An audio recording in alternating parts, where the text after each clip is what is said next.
Alright guys, so welcome back to Gamer Today. Today we're going to talk about a game called Genshin Impact, which we talked about in another video, which a lot of people didn't get to see, unfortunately. It was a good review, you should check it out.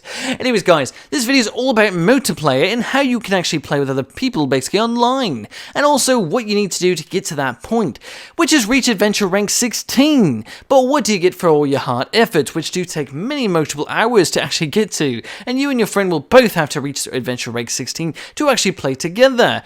Basically nothing. Guys, you'll be able to play games together, and yes, you'll be able to explore the open world together, but you will basically be joining your friend on a solo adventure, and basically every time they open a chest, you won't get squat for it. Therefore stating, anytime you adventure together, it's for nothing other than to show your friend a cool thing that you already found, which is kind of pointless on your part, and basically makes no sense at all. There's really no point to playing this game with another friend, because there really is no benefit to you. You could also play dungeons together, which do benefit you slightly, but you do get less of a reward than if you basically played by yourself. And also, instead of using 4 characters that you choose, basically within all the characters you've gained, you can only use 1 to 2 characters at max, unless you're the host, which in that case you might get 3 characters depending on how many people are playing. But no matter how you play this game, when it comes to co-op or multiplayer, there is no good way for you to play Genshin Impact with a friend. You're always going to be gypped or screwed in some way or another, you or your friend, depending on who's the host and what you're doing. But either way, this game is not a very good game for multiplayer. Unfortunately, it's just not. You can't play the entire game together, and the story quest is all basically solo play. Basically, MMORPGs have always been this way, and that's just the way it's always going to be. Unfortunately, there's other ways around it, but this game doesn't choose to go there. It's basically Zelda Breath of the Wild with some multiplayer elements, so you should be grateful and glad. Although there's a lot of pay-to-play elements as well, and there's a loot box system which some people have paid a lot of money to get into, thousands of dollars just to get the characters they choose and want. Hardly feels like there's a point to it when you can actually show your friends in-game, unless you just want to join and say, hey, look at the character I got, and then unjoin,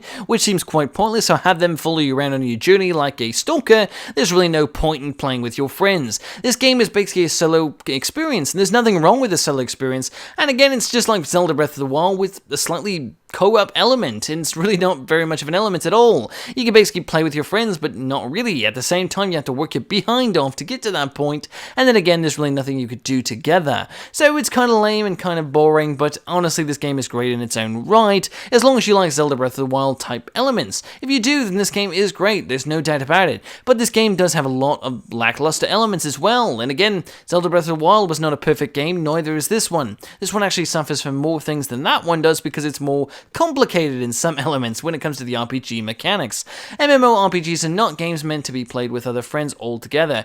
They're in theory supposed to be, but I've never seen an MMORPG where I can play it from start to finish with a friend. Never gonna happen. You know, right after the tutorial, it's not like you just get out of the tutorial and you're able to play with your friends. You still have to do things before you can even begin to think about playing with your friends. And even then, if your friend is ahead in the storyline than you are, you won't be able to play with them either. Or if they've already done the quest that you have, they're just helping you out and they'll get no reward for it. Something like RuneScape, exactly the same thing, you know what I mean? You don't really get much for playing with friends that have already, you know, basically haven't done the missions that you've done, but if you haven't done those missions, you get all the rewards too. The idea is if you and your friend both buy the exact same game at the exact same time and play it every single time together, you'll be able to enjoy the adventure all the way through. With some MMORPGs, this is not true for this game at all. It doesn't even benefit you in any way to do that, but with most MMORPGs, that's the concept. You and your friend have to be dedicated friends to really play the game together, and that's really not fun, because what if you make a good friend while playing the game? Something like RuneScape or something, and you want to play the entire game together. What if you just met this person online, and now you want to adventure through the story together with some random friend, because your friend who bought the game at the same time as you basically ditched you and now doesn't want to play with you, because he hates you, but you bought the game and you want to get the enjoyment out of it. That's happened to me how many times? But that's not the point, guys. The point is basically, if you play a game online, you expect to be able to play the game entirely online with other people. That's the idea that we want in 2020. Let's start seeing some games that actually do it. Even if this game's free to play, there's no excuse for that. It's kind of lame. But either way, guys, tell me what you guys think in the comment section down below. Hopefully you did enjoy the video, and if you did, make sure to like, comment, and subscribe. Let me know in the comment section down below, what do you think of this concept of multiplayer? Is it worth your time? Anyways, guys, until next time, it's been Gamer Today.